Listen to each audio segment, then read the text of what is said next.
जय हिंद। Welcome you all to mission competition. उम्मीद करता हूँ आप सभी पढ़ाई कर रहे होंगे और स्वस्थ होंगे अपने अपने घरों में। तो देखिए 50 मोस्ट इंपॉर्टेंट क्वेश्चंस का हमारा ये सीरीज हमने स्टार्ट किया है और आज हमारा होगा ये सेट 1। ध्यान दीजिएगा, ये आपके अपकमिंग 6 बीपीएससी एग्जाम्स में काम आएगा। बिहार दरोगा और सीजीएल 3 मेंस जो कि अभी होना है, जिसका रिजल्ट पीटी का बहुत जल्द आने वाला है, इन सब में ये काम आने वाला है। तो ये सीरीज हमने अभी ही स्टार्ट कर दिया है। आप लोग सेट लगाइए और कमेंट करके जरूर बताइएगा कि आपके 50 में से कितने सही हुए हैं। और इस सेट का पीडीएफ आपको टेलीग्राम पे हमारे चैनल पे मिल जाएगा, जिसका डिस्क्रिप्शन में लिंक दे दिया गया है। आप जाके वहां से इसको डाउनलोड कर सकते हैं, इसके पीडीएफ को। चलिए स्टार्ट करते हैं हम लोग। हमारा पहला सवाल है, निम्नलिखित में से किसे प्रसिद्ध महाकाव्य कृताजुन्यम लिखा था? निम्नलिखित में से किसने, बेसिकली यहाँ पे होगा, थोड़ा सा टाइपिंग मिस्टेक है, प्रसिद्ध महाकाव्य कृताजुन्यम लिखा था। देखिए ये प्रसिद्ध महाकाव्य कृताजुन्यम जो है, ये प्रसिद्ध कवि भारवी जी के द्वारा ये लिखा हुआ है। तो ए हमारा करेक्ट हो जाएगा। कृताजुन्यम, ध्यान रखिएगा, ये किरात और अर्जुन के बीच में जो घटित घटनाएं थी उसके ऊपर ये कथा है और ये महाकवि भारवी के द्वारा 7th सेंचुरी में ये लिखा गया था। ओके, अगला सवाल देखते हैं। सोमदेव बर्मन का संबंध किस खेल से है? सोमदेव बर्मन, देखिए सोमदेव बर्मन का बात कर ले, इनका संबंध जो है टेनिस से है। हमारा यहाँ पे बी एब्सोल्युटली करेक्ट हो जाएगा, है ना। और अगर पूछा जाए इनका संबंध किस स्टेट से या किस स्टेट के प्लेयर हैं, इनका बर्थ प्लेस कहाँ है, तो देखिए ये गुवाहाटी के हैं। ठीक है, गुवाहाटी से इनका संबंध है। ओके, चलिए आगे हम लोग बढ़ते हैं। निम्नलिखित में से लोहा और इस्पात के कारखाने किस क्षेत्र में सर्वाधिक है? लोहे और इस्पात के कारखाने सबसे ज्यादा आपको किस क्षेत्र में मिलेंगे?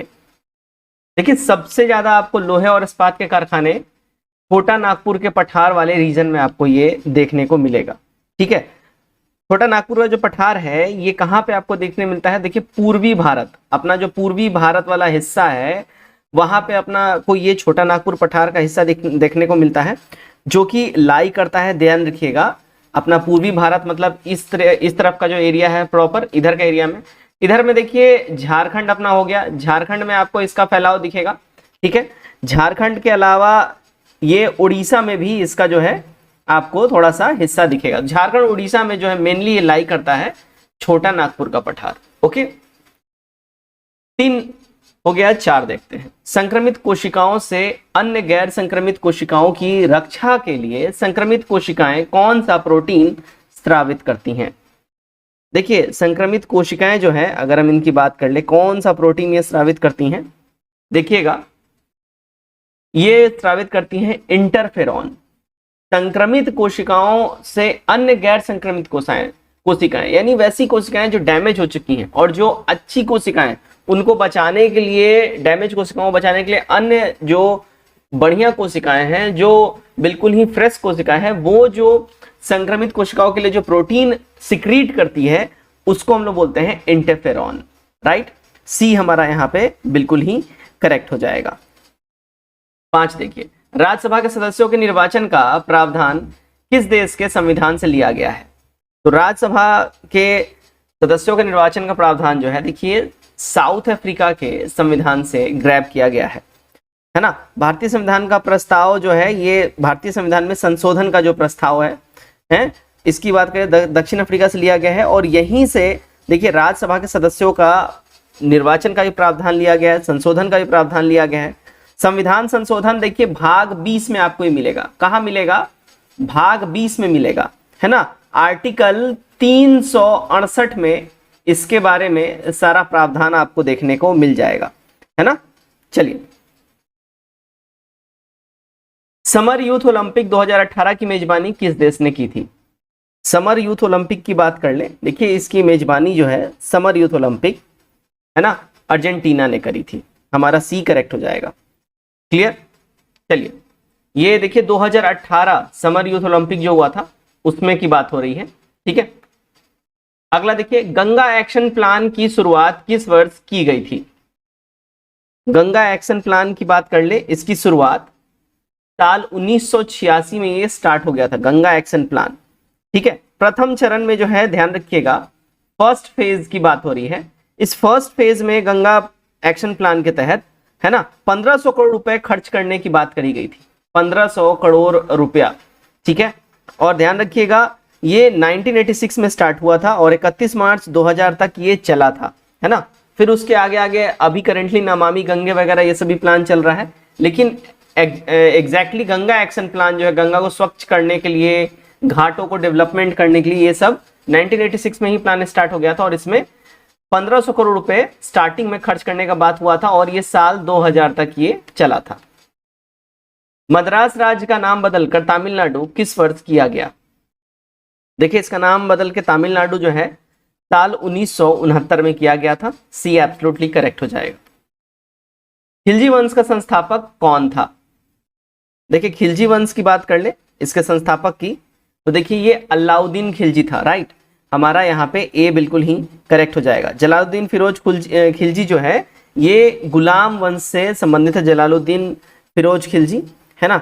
और गुलाम वंश के शासन के समाप्त होने के बाद इसने 13 जून 1920 को खिलजी वंश की स्थापना की थी, ठीक है। और खिलजी वंश का अगर बात किया जाए सबसे शक्तिशाली कौन था शासक, तो अलाउद्दीन खिलजी था। अलाउद्दीन खिलजी सबसे शक्तिशाली शासक था, ठीक। परागकणों में बाहरी परत एक्सिज्म डैश की बनी होती है जो एक अत्यधिक प्रतिरोध कार्बनिक पदार्थ है।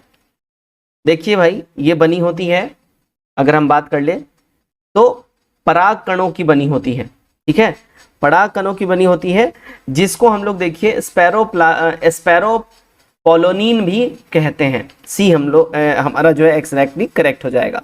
परागकणों की बाहरी परत को एक्सिन या स्पैरोपोलोनिन की ये बनी होती है जो एक अत्यधिक प्रतिरोधक कार्बनिक होती है।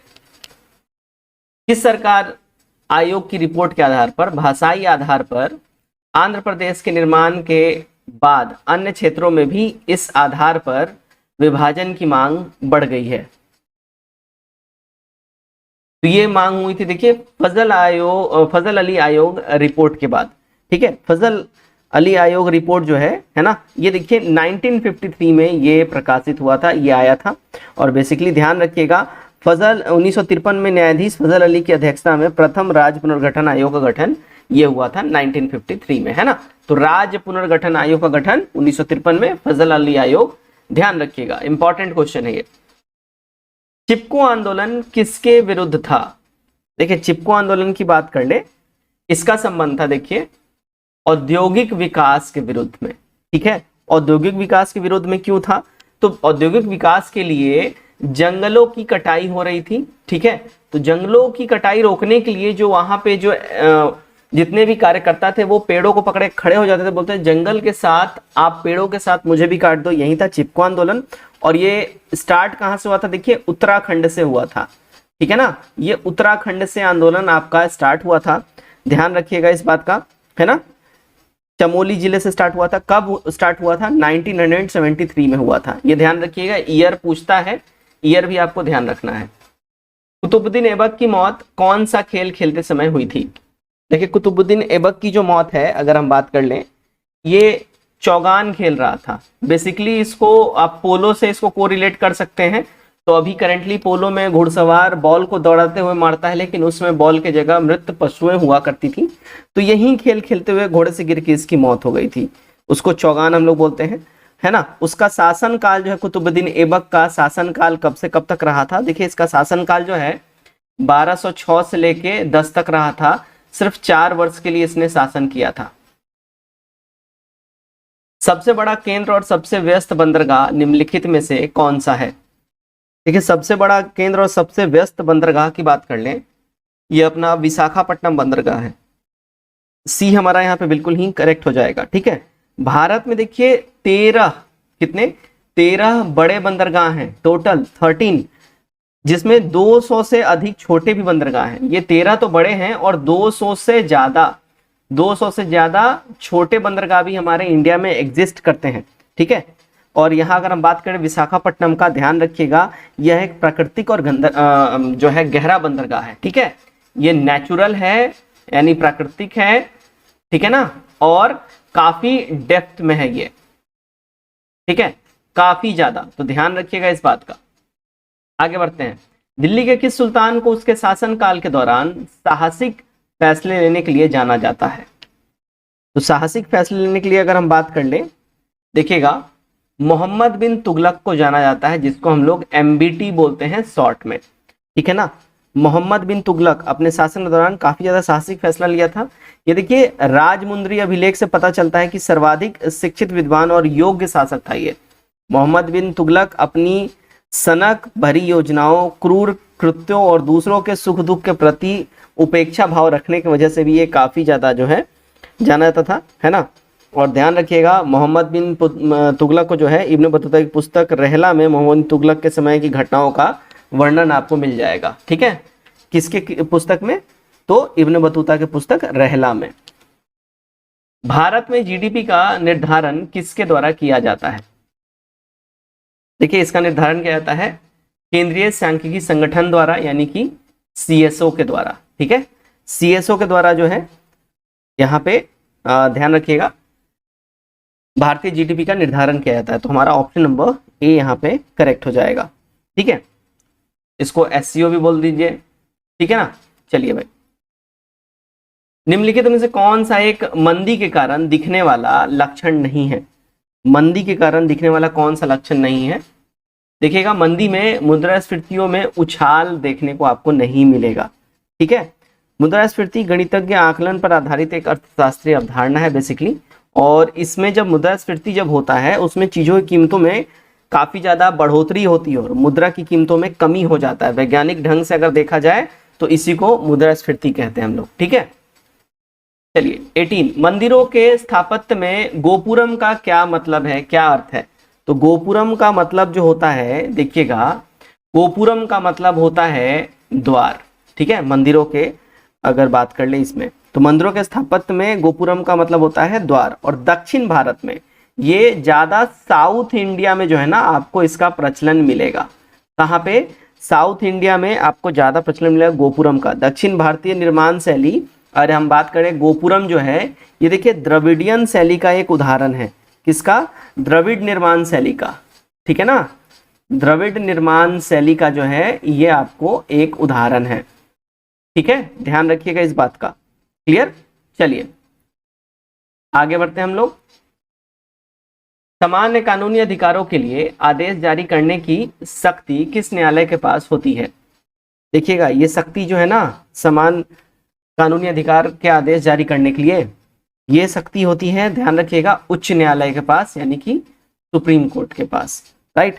तो समान कानूनी अधिकारों के लिए उच्च न्यायालय जारी करने की जो है, उच्च आदेश जारी करने की शक्ति उच्च न्यायालय के पास होता है। करेंटली उच्च न्यायालय, देखिए उच्चतम न्यायालय नहीं, उच्च न्यायालय, यहाँ हाई कोर्ट हो जाएगा, माफ कर दीजिएगा, ठीक है। करेंटली इंडिया में जो है 25 हाई कोर्ट्स एग्जिस्ट करते हैं, ये भी ध्यान रखिएगा, 25 हाई कोर्ट एग्जिस्ट करते हैं, है ना। चलिए, और आर्टिकल 214 के अनुसार प्रत्येक राज्य के लिए एक उच्च न्यायालय होगा। ये साफ साफ आर्टिकल 214 में आपको जो है मेंशन मिल जाएगा, तो ध्यान रखिएगा, आर्टिकल 214 से ये रिलेटेड है। 20, निम्नलिखित में से कौन सा रेगिस्तान दक्षिणी अमेरिका में स्थित है?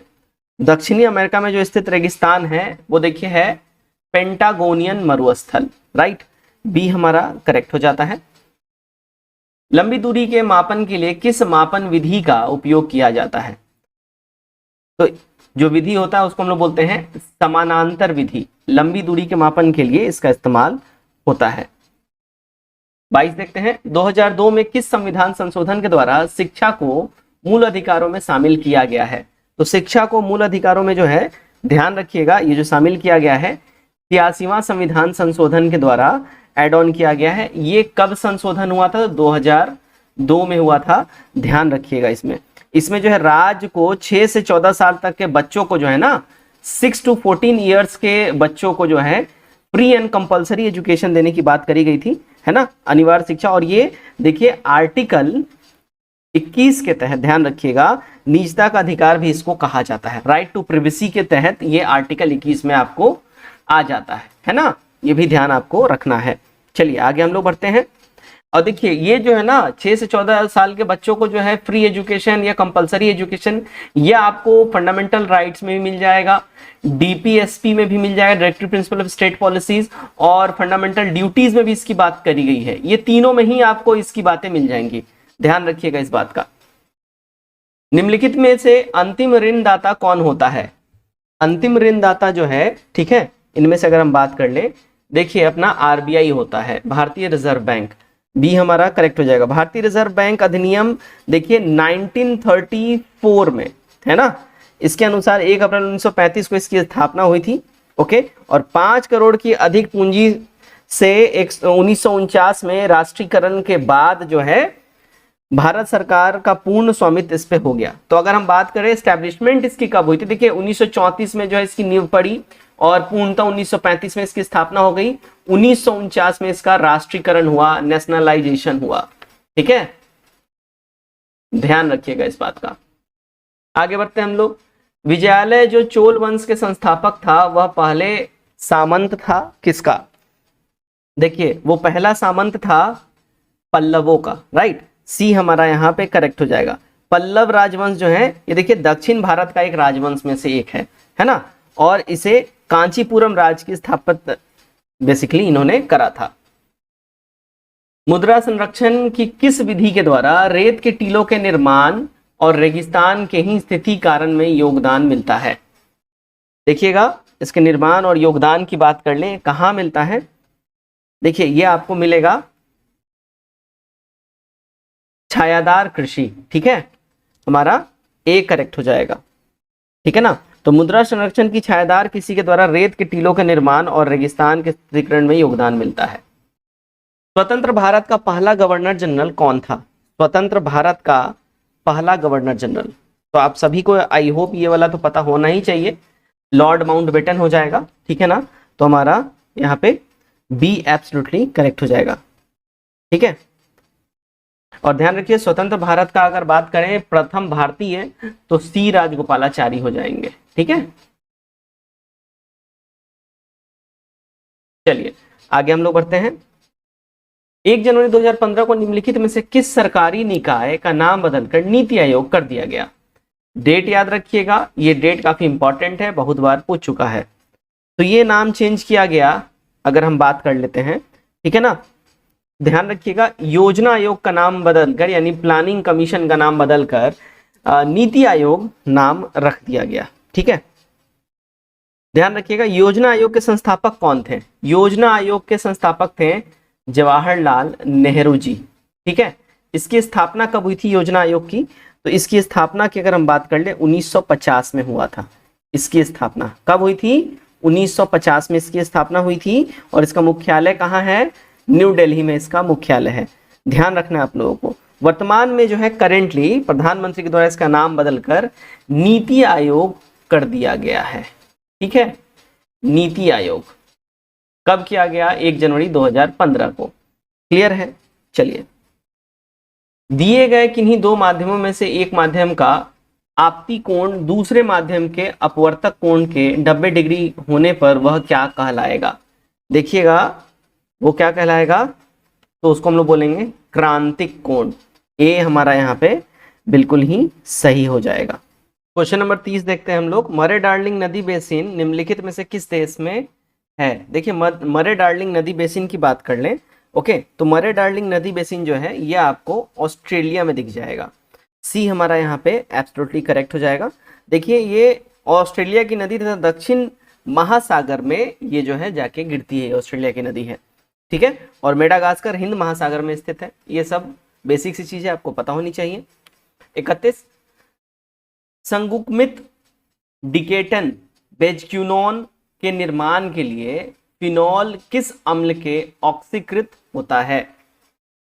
देखिएगा ये ऑक्सीकृत होता है क्रोमिक अम्ल के। बी हमारा करेक्ट हो जाएगा। ठीक है, नेक्स्ट देखते हैं हम लोग। यूरोप का सबसे बड़ा बंदरगाह निम्नलिखित में से कौन सा है? देखिए यूरोप का सबसे बड़ा बंदरगाह की बात कर लें। देखिए रॉटरडैम का बंदरगाह जो है यूरोप का सबसे बड़ा बंदरगाह है, और ये रॉटरडैम बंदरगाह कहाँ पे है? तो देखिए ये है नीदरलैंड्स में। ठीक है, नीदरलैंड्स में आपको ये मिलेगा। मिथिला चित्रकला के लिए निम्नलिखित में से कौन सा क्षेत्र प्रसिद्ध है? देखिए, मिथिला चित्रकला के लिए जो प्रसिद्ध क्षेत्र है वो है अपना बिहार। सी हमारा यहाँ पे एब्सोल्युटली करेक्ट हो जाएगा, है ना। और आप सभी जानते हो कि मिथिला चित्रकला स्टार्ट जो है रंगोली के रूप में हुआ था, और आज आधुनिक रूप में कपड़ों, दीवारों, कागज, इन सब पे ये होता है। और मिथिला चित्रकला का संबंध जो है बेसिकली मधुबनी पेंटिंग से है ना। 34, मध्यकालीन भारत में दीवाने और किसे कहा जाता है ना। मध्यकालीन भारत में दीवाने और किसे कहा जाता है? दीवाने अर्ज हो जाएगा, ठीक है, दीवाने अर्ज। दीवाने अर्ज किसे कहा जाता है? जासूसी विभाग, सैन्य विभाग, वित्त विभाग या सामाजिक कार्य विभाग? देखिएगा, इसका संबंध है सैन्य विभाग से। दीवाने अर्ज जो है सैन्य विभाग से रिलेटेड है। दीवाने अर्ज एक प्रकार का सैन्य विभाग था, और इसकी स्थापना किसने करा था? देखिए, बलबन के द्वारा जो है इसकी स्थापना की गई थी। ध्यान रखिएगा आप लोग, ठीक है ना। चलिए भाई, आगे हम लोग बढ़ते हैं। भारतीय खेलों का मक्का के रूप में किस संस्था को जाना जाता है? देखिए, भारतीय खेलों के मक्का की बात कर लेना, इसको हम लोग बोलते हैं Netaji Subhash national institute of sports Patiala. इसको जो है भारतीय खेलों का मक्का के रूप में जाना जाता है, ठीक है। बी हमारा एब्सोल्युटली करेक्ट हो जाएगा। 36, वल्कलाइन का संबंध किस खेल से है? वाल्कलाइन का संबंध किस खेल से है? वाल्कलाइन का संबंध जो है, देखिएगा, इसका संबंध है कबड्डी के साथ। सी हमारा यहाँ पे एब्सोल्युटली करेक्ट हो जाएगा। कबड्डी से संबंधित खेल ये है वल्कलाइन। और इसके अलावा कबड्डी में देखिए रेडर होता है, एंटी वॉक लाइन होता है, मार्च लाइन होता है, लॉबी होता है, ये सब इसी से रिलेटेड है। 37, HVJ गैस पाइपलाइन निम्नलिखित में से किस राज्य से होकर गुजरती है? देखिए, HVJ पाइपलाइन जो है गैस पाइपलाइन, ये मध्य प्रदेश से होके गुजरती है ना। HVJ pipeline Hazira Bijapur Jagdishpur gas pipeline के नाम से जाना जाता है। बेसिकली इसका शॉर्ट फॉर्म है HVJ, है ना। और ये नेचुरल गैस का ये पाइपलाइन है। पुरुष बास्केटबॉल को पहली बार ओलंपिक में कब शामिल किया गया था? इसको पहली बार ओलंपिक में साल 1936 में शामिल किया गया था, ठीक है ना। तो हमारा यहाँ पे डी एब्सोल्युटली करेक्ट हो जाएगा। इस खेल का आविष्कारक जेम्स स्मिथ को बेसिकली कहा जाता है। किसको? जेम्स स्मिथ, ठीक है। इसका आविष्कार इसने किया था जेम्स स्मिथ ने माफ कीजिएगा 1891 में, ठीक है। 1891 में इसकी स्थापना इसने करी थी। 39, सिपाही विद्रोह किस वर्ष हुआ था? है ना, किस वर्ष सिपाही विद्रोह हुआ था? काफी फेमस है ये हुआ था 1857 में। उसके बाद 1858 में जो है क्वीन ने ईस्ट इंडिया कंपनी को बर्खास्त कर दिया और शासन प्रशासन बिजनेस सब कुछ अपने हाथ में ले लिया। ईस्ट इंडिया कंपनी को आदेश दे दिया गया कि भाई अब तुम इंग्लैंड आ जाओ, तुमने बहुत वहाँ पे जो करना था कर लिया, अब हम सब कुछ करेंगे। तो बेसिकली ये जो है सिपाही विद्रोह, ध्यान रखिएगा, 10 मई को स्टार्ट हुआ था 1857 में, ठीक है। और ये एक तरीके से बहुत व्यापक विद्रोह था। अगर एक सेंट्रलाइज्ड फॉर्म में, एक संगठित रूप में अगर ये होता तो हम लोगों को आज़ादी शायद 100 साल पहले ही मिल गई होती थी। क्वेश्चन नंबर 40, मताधिकार की आयु 21 वर्ष से घटाकर 18 वर्ष किस संविधान संशोधन के द्वारा किया गया? ये किया गया था, देखिए, 61वां संविधान संशोधन के द्वारा। ये हुआ था कब? तो 1989 में हुआ था। 1989 में हुआ था। और ध्यान रखिएगा, आर्टिकल 326, है ना, आर्टिकल 326 में संशोधन करके मताधिकार का एज जो है 21 से घटा के 18 किया गया था। 41, अल्पसंख्यकों को किस अनुच्छेद के अंतर्गत शिक्षण संस्थान खोलने और उसके प्रशासन को संभालने का अधिकार प्राप्त है? तो ये इनको प्राप्त है आर्टिकल 30 के अनुसार। सी हमारा यहाँ पे बेशक करेक्ट हो जाएगा। भारत का आधिकारिक आवास मूल्य सूचकांक किसके द्वारा निर्धारित किया जाता है? ध्यान रखिएगा, ये निर्धारित किया जाता है राष्ट्रीय आवास बैंक के द्वारा। तो हमारा बी एब्सोल्युटली करेक्ट हो जाएगा। क्वेश्चन नंबर 43 हम लोग देखते हैं क्या बोल रहा है। क्वेश्चन नंबर 43, चंद्रगुप्त मौर्य किसकी मदद से नंद को पराजित करने में सफल हुआ था। देखिए चंद्रगुप्त मौर्य नंद को पराजित करने में आचार्य चाणक्य की मदद से जो सफल हुआ था। नंद कौन था यहाँ पे, नंद वंश का जो है आखिरी शासक था घनानंद, ठीक है, घनानंद, इसी को इसने पराजित किया था और उसके बाद मौर्य साम्राज्य की स्थापना करी थी चंद्रगुप्त मौर्य ने, राइट, ध्यान रखिएगा इस बात का, ठीक है। चाणक्य का और जो नामों से इनको जाना जाता है कौटिल्य, विष्णुगुप्त, ठीक है ना, और इनकी फेमस किताब है अर्थशास्त्र जो कि राजनीति के ऊपर है। 44 देखिए, स्टेबलाइजर के किस रूप में किस डायोड का उपयोग व्यापक रूप से किया जाता है। तो डायोड का इस्तेमाल जो है देखिए अगर हम बात कर लें, है ना, तो जेनर डायोड का इस्तेमाल किया जाता है, ठीक है, तो हमारा डी यहाँ पे बिल्कुल ही सही हो जाएगा। चलिए 45, वेनेजुएला की घास के मैदान को और किस नाम से जाना जाता है। वेनेजुएला की घास के मैदान को जो है ध्यान रखिएगा लोनास के नाम से जाना जाता है, वेनेजुएला की घास के मैदान को, तो हमारा यहाँ पे बिल्कुल ही करेक्ट हो जाएगा ए। चलिए 46, नीलांबर सागौन को हाल ही में भौगोलिक जीआई टैग दिया गया है, निम्न में से किस राज्य में ये पाया जाता है, ठीक है। देखिएगा इसका जो है आपको ये मिलेगा कहाँ पे, केरला के अंदर में। नीलांबर सागौन जो है ये आपको भौगोलिक जीआई टैग इसको प्रदान किया गया है, ये केरल में पाया जाता है और ये एक वृक्ष है ना। चलिए 47, निम्नलिखित में से कौन से भारतीय संविधान की नवीन विशेषता है। भारतीय संविधान की नई विशेषता इनमें से क्या है। देखिएगा भारतीय संविधान की नई विशेषता की बात कर ले तो ये हो जाएगा हमारा राज्य के नीति निर्देशक तत्व, जिसको हम लोग बोलते हैं DPSP, directive principle of state policies, है ना। राज्य के नीति निर्देशक तत्व ध्यान रखिएगा, ये आपको कहाँ मिलेगा, तो ये आपको मिलेगा संविधान में हमारे भाग 4 में।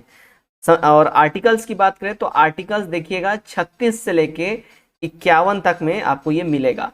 फंडामेंटल ड्यूटीज यही आपको 51 के बाद 51A में फंडामेंटल ड्यूटीज को ऐड किया गया है भाग 4A में। किसमें, भाग 4A में फंडामेंटल ड्यूटीज 51A में ऐड की गई है। डीपीएसपी देखिए ये वाद योग है, मतलब इसके लिए सिर्फ बोला गया है, इसके अगर हनन होता है इसका अपील आप सुप्रीम कोर्ट में नहीं कर सकते हैं फंडामेंटल राइट्स के लिए। ये राज्य को एक निर्देश दिया गया है जो कि हमारे संविधान के द्वारा दिया गया है कि उन लोगों को ये काम करना चाहिए एक शांतिपूर्ण राज्य की स्थापना करने के लिए। ओके चलिए 48, अनियमित प्रतिरोध के मापन के लिए निम्नलिखित में से किस परिपथ का उपयोग किया जाता है। तो ये इस्तेमाल होता है, ध्यान रखिएगा, विस्टोन ब्रिज का, सी करेक्ट हो जाएगा। निम्नलिखित में से कौन सा अंग आयनों को नियंत्रित कर रक्त प्लाज्मा को अत्यधिक अम्लीय क्षारीय होने से बचाता है।